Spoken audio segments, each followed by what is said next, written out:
If I had to rebuild my income with no support, the first thing I would stop doing is explaining myself. Explanation produces no asset. Approval produces no leverage. Being understood produces no payment. I would choose one painful problem, learn one valuable skill, create one undeniable result, and show that result to people who can pay for it.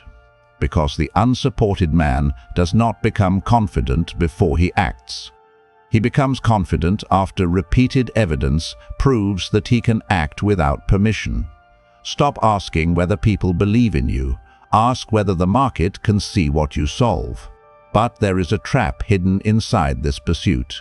Many men do not truly want income. They want vindication. They want money to prove that their family was wrong, that their friends underestimated them, and that every year of loneliness had meaning. That motive feels powerful, but it corrupts judgment. While one man performs ambition for his doubters, another man studies a painful problem, builds an offer, collects proof, and gets paid. Your desire for money may not be economic. It may be emotional revenge wearing economic clothing. Ask yourself what you secretly expect success to prove. That you were intelligent all along. That you were never ordinary. That the people who ignored you lacked vision. That the years in which nobody supported you were not wasted. These desires are understandable. They are also dangerous. A man who needs income to repair his identity becomes impatient with the slow work that creates income. He does not want to become useful. He wants to become visible. He does not want market feedback. He wants emotional confirmation. He does not want to discover what people value. He wants people to validate what he has already decided he should become. That is how years disappear. A man calls himself an entrepreneur before he has made an offer. He designs the logo before he understands the customer. He announces that he is building something before he has tested whether anyone needs it. He speaks about freedom while avoiding the conversations that could produce revenue. He is not building a position. He is protecting an identity. This is why public ambition can become a subtle form of self-sabotage. In 2009, psychologist Peter Gollwitzer and his colleagues published 4 experiments examining what happened when other people recognized a person's identity-related intentions. The researchers found that intentions acknowledged by others were often translated into action less intensely than intentions that had been ignored. One of the studies suggested that public recognition could create a premature sense of already possessing the desired identity. This does not mean every goal must remain secret. It does not mean accountability is useless. It means public recognition can sometimes deliver the emotional reward before the work has delivered the material result. You tell people you are building a company. They admire your courage. Your mind receives part of the status. But there are no customers. You announce that you are learning a valuable skill. People call you disciplined. Your mind receives part of the identity. But you have not solved a real problem with that skill. You tell everyone that you are preparing to leave your job. For one evening you feel powerful, but you have no savings, no tested offer, no clients, and no alternative source of income. You collected the emotion before constructing the position.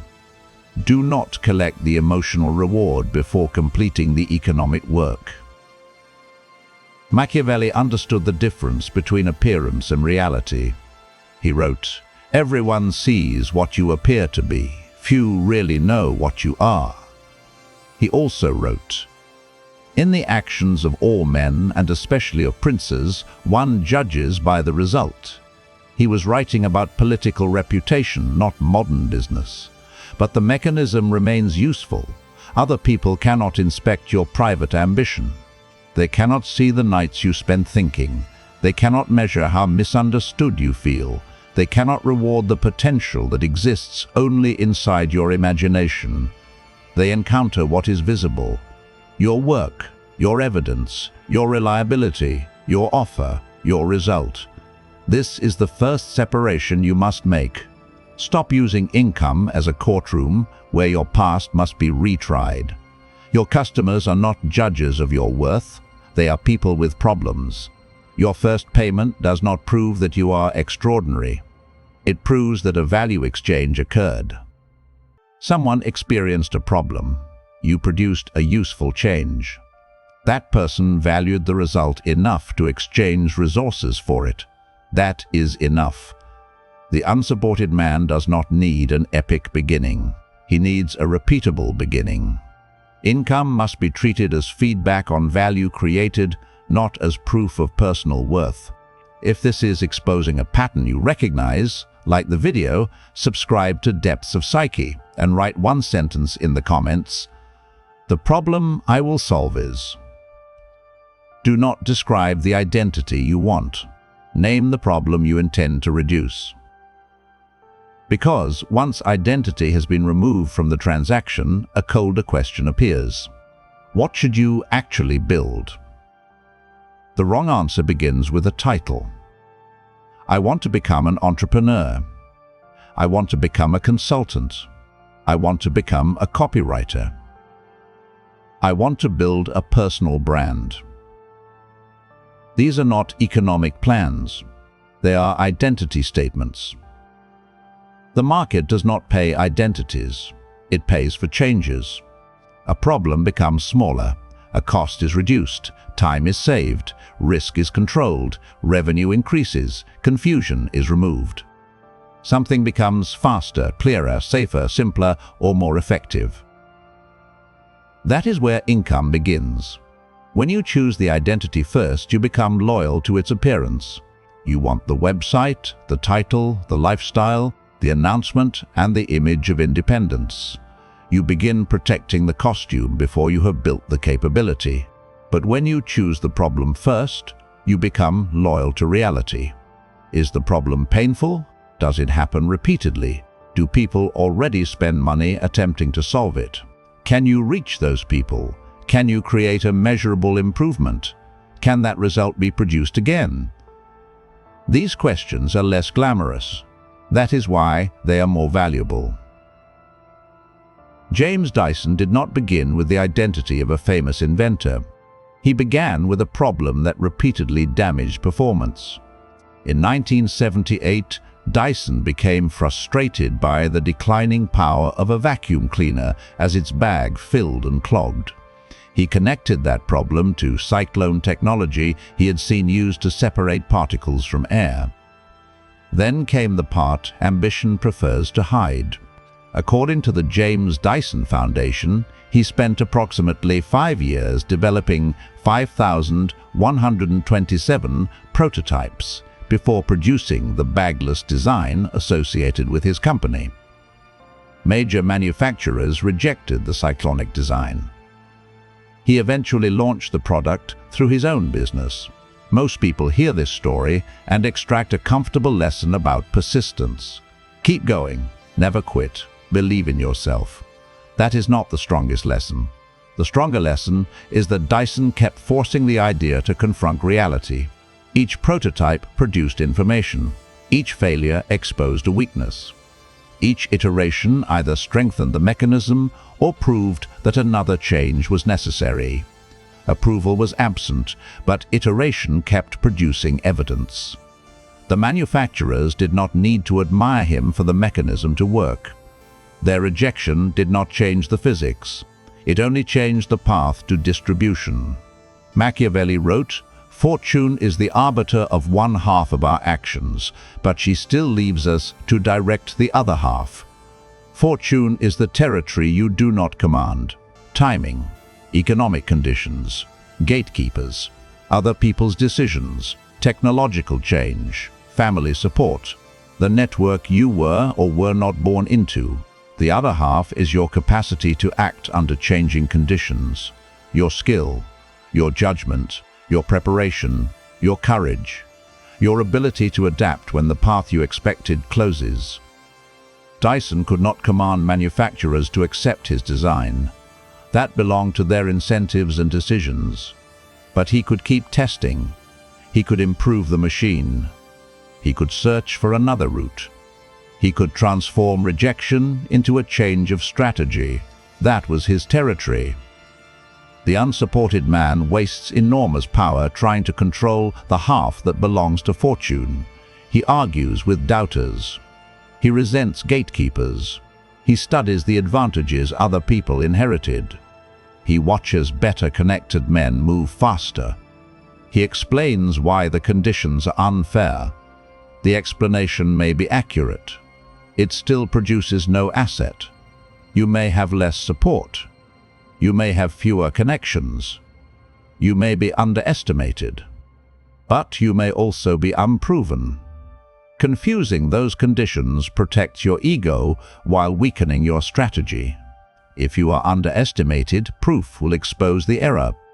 If you are unproven, proof will expose the gap. In both cases, evidence is the correct response. Return to your half. Choose one painful problem. Study the people who experience it. Learn one relevant skill. Build the smallest useful solution. Test it with real people.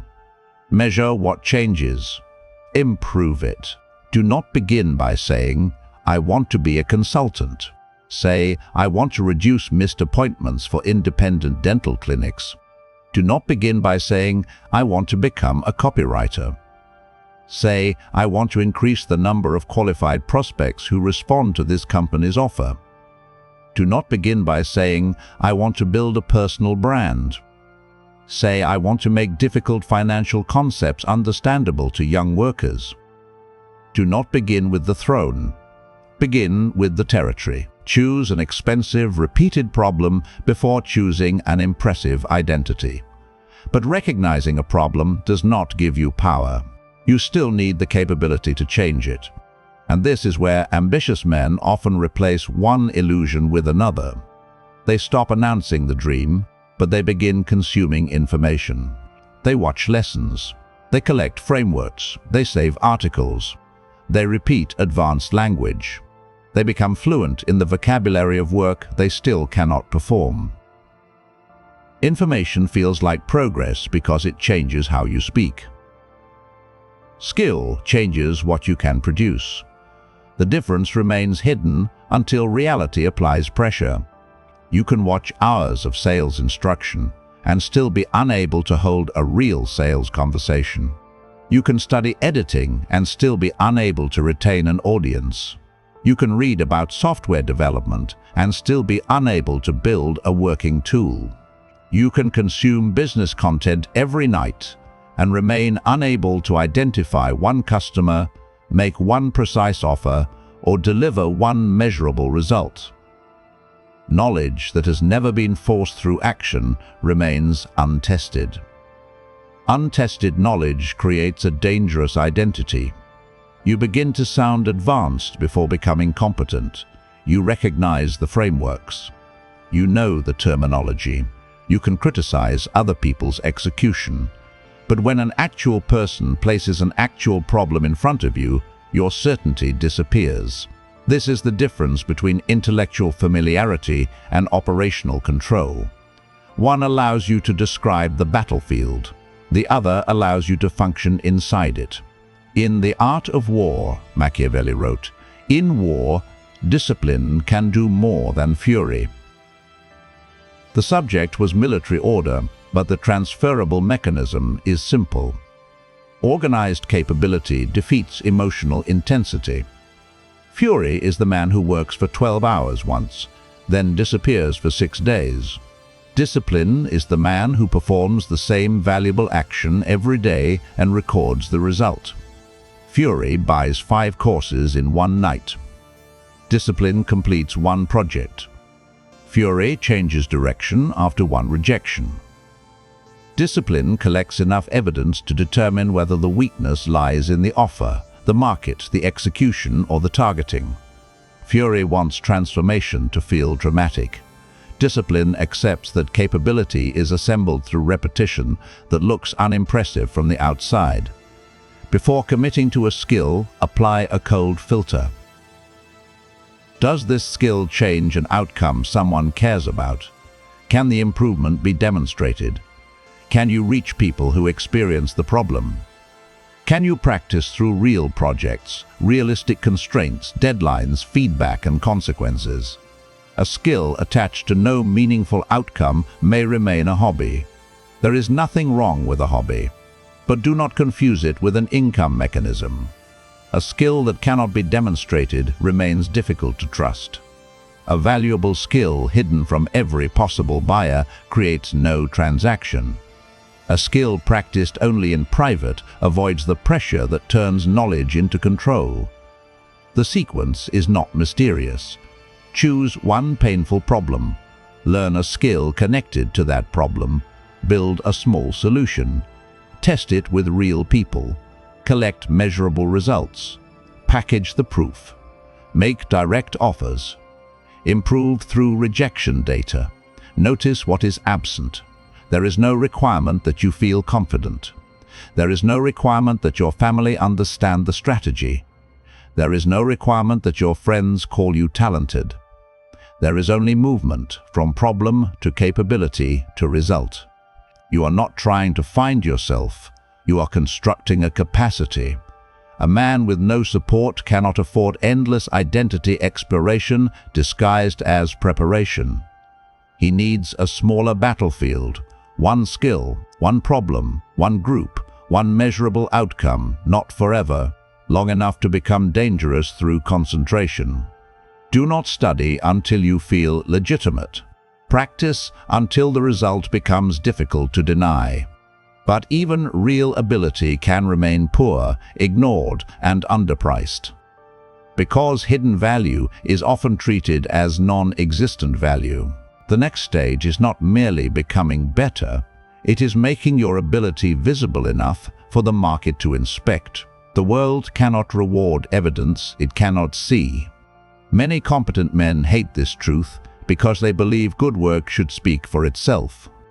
But work does not speak. People speak about work.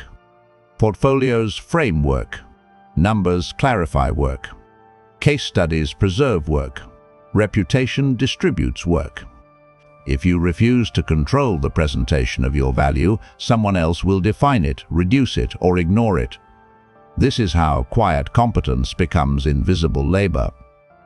A man solves problems inside a company but records nothing. He improves a process but cannot quantify the improvement. He carries projects but allows someone else to present the result. He produces reliable work but never connects his name to the outcome. Then negotiation arrives. He has memories. The other side has no evidence. His effort becomes difficult to price. Machiavelli wrote, "Everyone sees what you appear to be, few really know what you are." This line is often treated as permission to deceive. That is a shallow interpretation. The deeper lesson is that public judgment operates through limited information. People cannot directly inspect your preparation, competence, discipline, or intention. They infer from what is visible. They infer from consistency. They infer from outcomes. They infer from the testimony of others. They infer from the signals you make available. The durable strategy is not to invent an appearance. It is to give reality an accurate appearance. Make genuine value visible. Proof develops in levels. At the lowest level is the claim. I am a good editor. I understand sales. I can build websites. Claims are cheap because they can be produced without performance. The second level is demonstration. A sample edit. A sales analysis. A functioning website. A short audit. Now the buyer sees capability instead of hearing self-description. The third level is measured result. Viewer retention improved. Qualified replies increased. Page speed improved. Manual work was reduced. Errors decreased. The fourth level is third-party confirmation. A testimonial. A referral. A repeat client. A manager documenting your contribution. The fifth level is repeatability. You can produce the result more than once under changing conditions for more than one person. At that point, you no longer possess an isolated success. You possess the beginning of a system. Your proof should answer 4 questions. What was the problem? What did you change? What measurable result followed? Why should anyone believe you can repeat it? That is a case study. It does not require theatrical language. It requires a visible chain between action and result. This is where many men remain trapped. They have done useful work, but they describe it as labor instead of value. They say, "I made 12 graphics." A stronger description is, "I created a reusable visual system that reduced the time required to produce each campaign." They say, "I answered customer messages." A stronger description is, "I reorganized response templates and reduced the time required to resolve common requests." They say, "I posted content."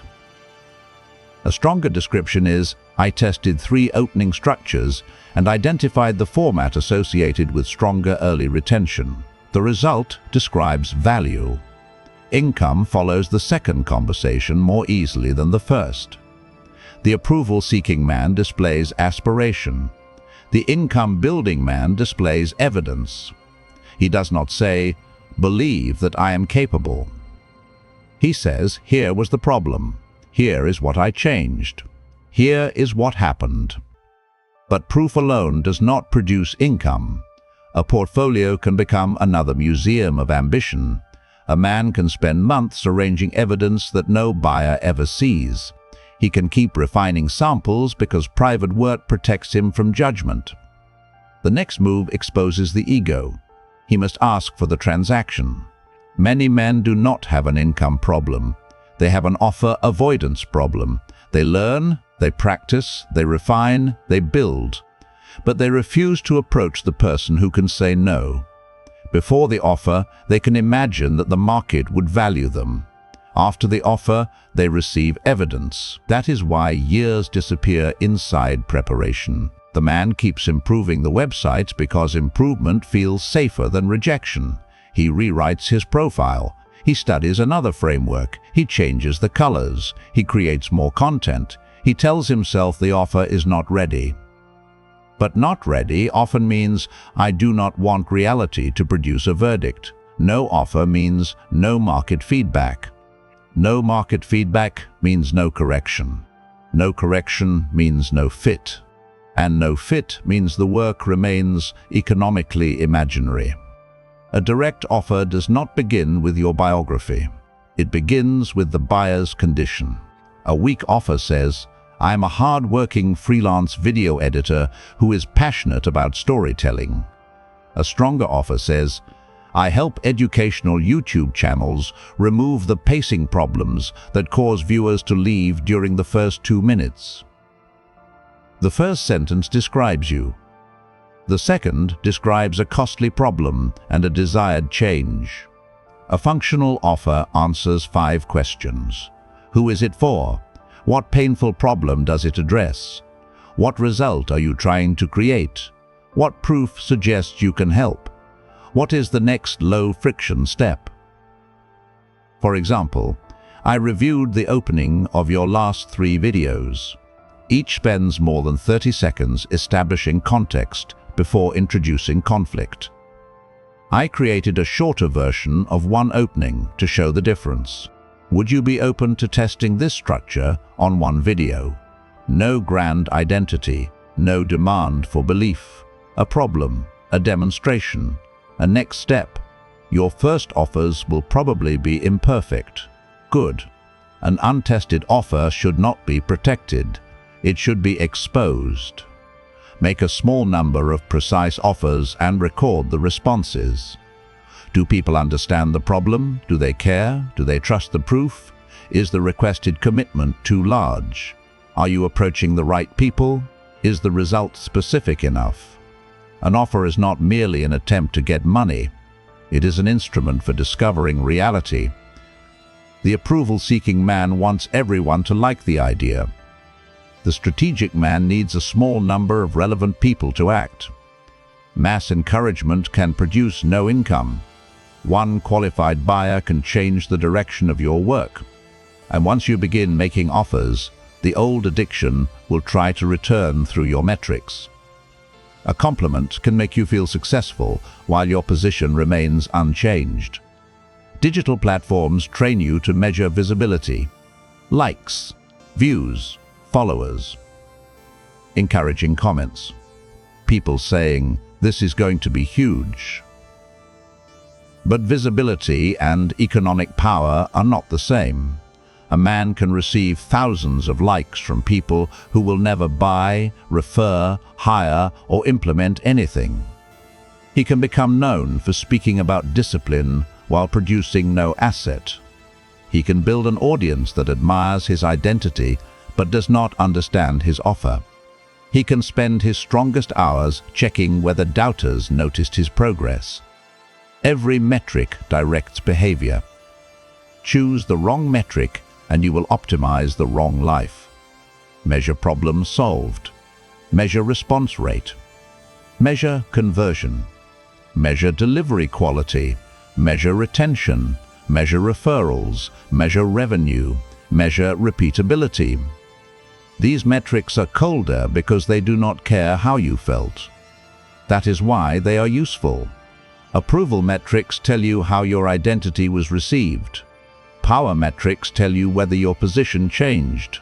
Attention without an offer is potential energy. An offer without proof is a claim. Proof without distribution is hidden value.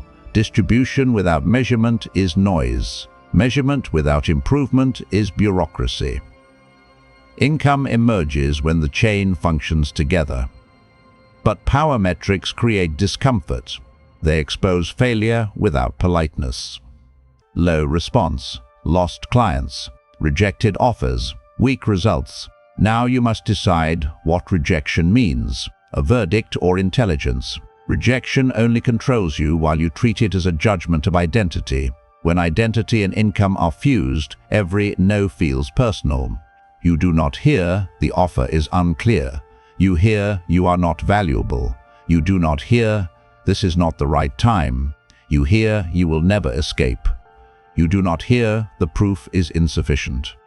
You hear, your doubters were right. This interpretation makes correction almost impossible. A man protecting his identity cannot study rejection honestly. He either collapses or becomes defensive.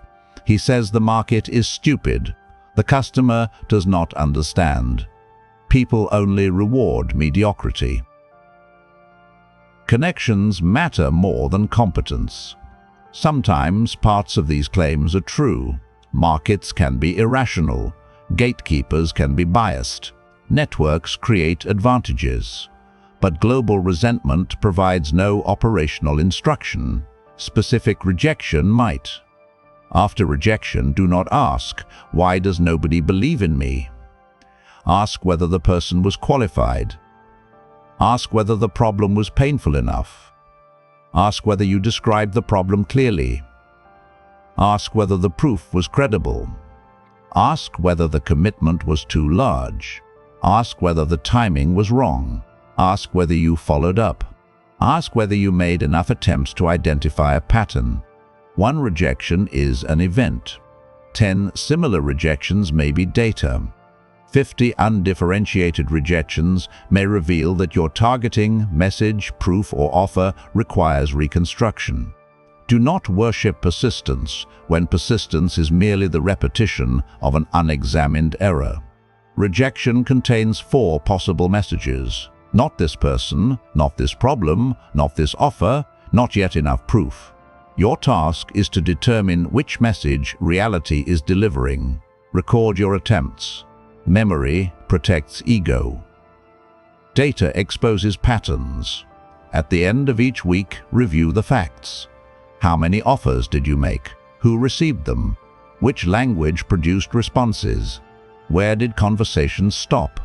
Which objection repeated? What result did buyers care about most? What will you test next? This converts rejection from emotional pain into strategic material. The approval-seeking man avoids no because it threatens who he thinks he is. The income-building man studies no because it reveals what he must become capable of doing. Yet repeated rejection creates another problem. A man begins to doubt his ability. Advice tells him to believe in himself. A colder question is more useful. What evidence has he accumulated that makes belief rational? Confidence without evidence is a mood. Confidence built from repeated performance becomes a resource. Psychologist Albert Bandura emphasized direct performance as a major source of self-efficacy. In his work, successful personal accomplishment provided stronger information about capability than reassurance alone. Someone telling you that you could become an excellent salesman is not equal to making a difficult call, handling an objection, and closing a real transaction. Someone praising your creative potential is not equal to completing a project under deadline and watching it perform. Encouragement may begin movement. Mastery makes belief less dependent on encouragement. This is why you need a smaller battlefield. Do not begin with, "Can I build a successful agency?" Begin with, "Can I identify one costly problem?" Then ask, "Can I speak to 5 people who experience it?" Then, "Can I create one useful demonstration?" Then, "Can I persuade one person to test it?" Then, "Can I produce one measurable improvement?" Then, "Can I document that improvement?" Then, "Can I repeat it?" Then, "Can I make the process faster and more reliable?" Each step evidence becomes self-trust. Self-trust reduces your dependence on reassurance. This is how the unsupported man becomes harder to control, not by pretending he needs nobody, not by becoming emotionally numb, not by turning every relationship into a contest. He becomes harder to control because his ability to move no longer depends entirely on one person's approval. That is the final objective. Not merely more income, more control. Ask yourself a colder set of questions. Could one employer erase your entire income? Could one client destroy your month? Could one platform remove your access to an audience? Does your skill belong to you, or only to the system in which you currently perform it? Do you possess proof you can carry elsewhere? Do you have relationships outside your current institution? Do you have savings that allow you to refuse a bad arrangement? Do you own any process, audience, asset, or reputation that remains when one gate closes? Income becomes power when it increases your ability to leave, refuse, adapt, and rebuild. A large salary with no savings, no portable skill, and one controlling employer may still be fragile. A modest income built on a useful skill, visible proof, direct relationships, and repeatable delivery may contain more strategic freedom. The point is not to reject employment. The point is to understand dependence. What do you control? What do you merely hope will continue? What rests on your capacity? What rests on another person's goodwill? The unsupported man should not aim for dramatic independence before he has constructed basic leverage. He should aim for a position that becomes less fragile over time. One skill he can carry, one body of proof he can show, one offer he can explain, one group he understands, one process he can repeat, one reserve that buys him time, one reputation that travels with him. That is how income becomes portable power. If you are the kind of man who is finished collecting motivational fragments, stop mistaking consumption for progress. You already know that nobody is coming to build your proof for you, but your real problem is not lack of information. It is lack of disciplined execution under pressure. If you keep consuming without testing, you will remain articulate, ambitious, and economically dependent. Inside Patreon, you get deeper strategic breakdowns, practical frameworks, and unfiltered material designed to help you turn insight into execution. This is not for men looking for reassurance. It is for men willing to confront reality and build leverage. The decision is yours. Approval was never merely an emotional weakness. It was an economic leak. Every hour spent explaining yourself was an hour not spent improving a skill. Every plan announced for recognition reduced the pressure to produce proof. Every argument with a doubter returned your attention to a person who could not build your future. Every compliment mistaken for progress allowed your position to remain unchanged. The man chasing approval asks, "Do you see my potential?" The man building income asks, "What result do you need?" The first question gives power to the observer. The second creates value in the world. You do not need everyone to believe in you. You need one painful problem you understand better than before. One skill that can change it. One result that can be measured. One proof that can be shown. One offer placed in front of the right person. One rejection studied without self-pity. One process repeated until confidence is no longer borrowed from applause. That is how abandonment becomes discipline. Discipline becomes skill. Skill becomes proof. Proof becomes leverage. Leverage becomes income. And income becomes the ability to stop negotiating from weakness. Before you leave, subscribe to Depths of Psyche. Share this with one man who is still trying to explain his potential, and write the single result you will produce before you ask anyone to believe in you. Stop asking to be recognized. Become valuable enough to be remembered.